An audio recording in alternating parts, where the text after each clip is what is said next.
Ming you ने एक बार उल्लेख किया था कि आंतरिक दुनिया के खजाने की लड़ाई के दौरान लो फेंग ने 3x माउंटेन में एक महत्वपूर्ण योगदान दिया था।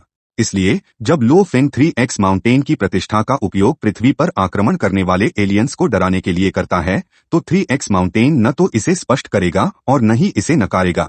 आखिरकार इससे उन्हें कोई नुकसान नहीं होता और यह सुनिश्चित करता है कि लो फेंग, हांग और ले शेन, जिनकी उच्च साधना प्रतिभा है, अन्य शत्रुतापूर्ण ताकतों में शामिल नहीं होंगे। ब्लैक ड्रैगन माउंटेन साम्राज्य क्षेत्र में अग्रणी संगठन के रूप में 3x माउंटेन की प्रतिष्ठा क्षेत्र में सभी ताकतों को पृथ्वी पर आक्रमण करने की योजना को छोड़ने के लिए पर्याप्त है। पृथ्वी की यात्रा में कम से कम 3 साल लगते हैं और इसके लिए कम से कम एक डोमेन मास्टर शक्तिशाली व्यक्ति को भेजने की आवश्यकता होती है, क्योंकि पृथ्वी की रक्षा में ब्रह्मांड स्तर के शक्तिशाली व्यक्ति हैं। सबसे महत्वपूर्ण बात यह है कि यह स्पष्ट नहीं है कि पृथ्वी में कोई खजाना है या नहीं। इसलिए कोई भी बिना गारंटीकृत रिटर्न के 3x माउंटेन को नाराज करने का जोखिम नहीं उठाना चाहता। ये धारणाएं तब तक सही हैं जब तक कि पृथ्वी और लो फेंग के खजाने अज्ञात रहते हैं। एक बार प्रकट होने पर कई ताकतें उन्हें हासिल करने के लिए उद्यम करेंगी।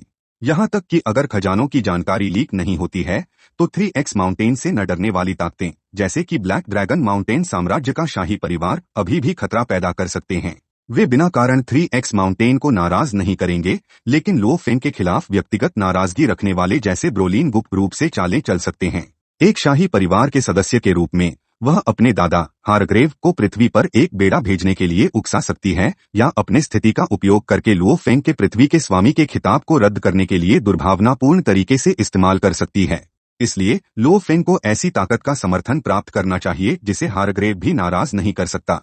वर्तमान में ऐसा अवसर मानव जाति के प्रतिभाओं के बीच पिनेकल बैटल्स में निहित है। अगर लो फेंग, हांग या ले शेन में से कोई भी खड़ा हो जाए या किसी पिक वर्ल्ड मास्टर या अमरस्तरीय शक्तिशाली व्यक्ति का ध्यान आकर्षित कर ले, तो ब्लैक ड्रैगन माउंटेन क्षेत्र में कोई भी पृथ्वी को छूने की हिम्मत नहीं करेगा।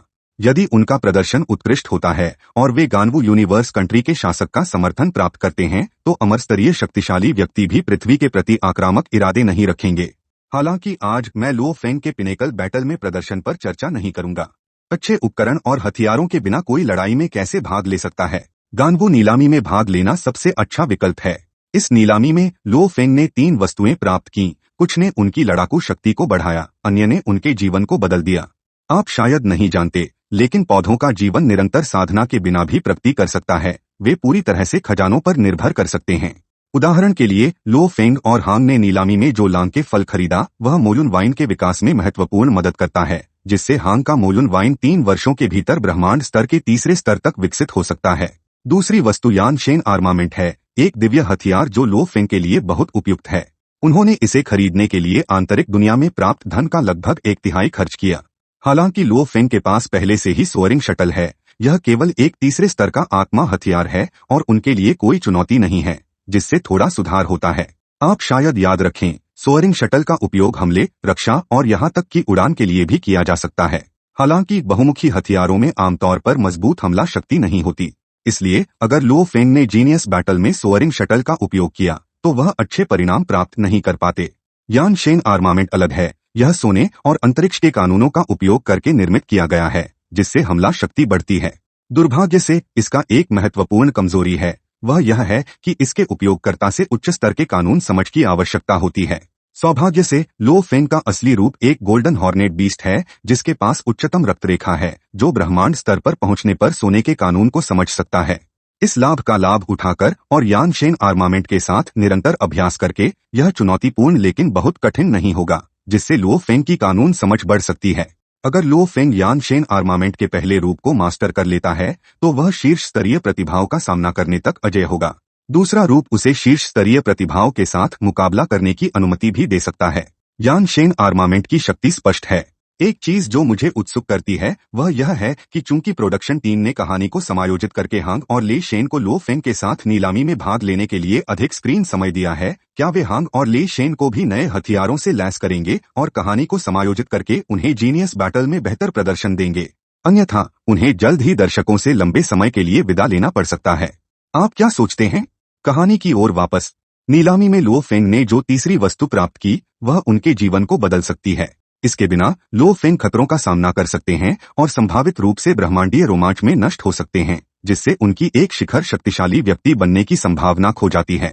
यह वस्तु एक मृत मोशा कबीले के शक्तिशाली व्यक्ति द्वारा छोड़ी गई शेष त्वचा है। आप सोच सकते हैं, एक टुकड़ा त्वचा और वह भी शेष लो फेंग को क्या लाभ दे सकता है। गोल्डन हॉर्नेड बीस्ट पहले ही ब्रह्मांड स्तर तक पहुंच चुका है, जिसका मतलब है कि लो फेंग अपने जन्मजात गुप्त विधि का उपयोग कर सकता है, क्लोनिंग। अगर चुने गए जीवन रूप की रक्तरेखा और स्तर गोल्डन हॉर्नेड बीस्ट से अधिक नहीं है, तो केवल एक बाल का उपयोग करके भी क्लोनिंग की जा सकती है। मोशा कबीला मांस और खून का जीवन रूप नहीं है, बल्कि एक ऊर्जा जीवन रूप है, इसलिए इसमें कोई आत्मा नहीं है। इसका मतलब है कि लो फेंग का मोशा क्लोन केवल एक योद्धा हो सकता है, आत्मा मास्टर नहीं। शीर्ष ऊर्जा जीवन रूपों में से एक के रूप में मोशा कबीले की एक जन्मजात गुप्त विधि है, प्रतिलिपि। यह 100% प्रतिलिपि प्राप्त कर सकता है, चाहे वह उपस्थिति हो, जीवन ऊर्जा हो या यहाँ तक कि आत्मा ऊर्जा भी। इसलिए मोशा कबीला ब्रह्मांड में सबसे शक्तिशाली हत्या कबीला है। हम सभी जानते हैं कि गोल्डन हॉर्नेड बीस्ट सोने के कानून द्वारा पसंद किया जाता है, जिससे यह आसानी से सोने के मूल कानून की ऊर्जा की लहरों को महसूस कर सकता है। मोशा कबीला अंतरिक्ष के कानून द्वारा पसंद किया जाता है, किसी भी अंतरिक्ष गुप्त विधियों को आसानी से प्रदर्शन कर सकता है। प्रतिलिपि गुप्त विधि और अंतरिक्ष कानून के द्वारा पसंद किए जाने के लाभ के साथ लो फेंग के लिए गोल्डन हॉर्नेड बीस्ट के लिए डिजाइन किए गए एब्सोल्यूट स्पेस का अभ्यास करना आसान हो जाता है। दुर्भाग्य से मोशा कबीले की किसी भी अंतरिक्ष गुप्त विधियों को आसानी से प्रदर्शन करने की क्षमता उनके त्वचा पर अंतरिक्ष के शिलालेखों से आती है, समझ के माध्यम से नहीं।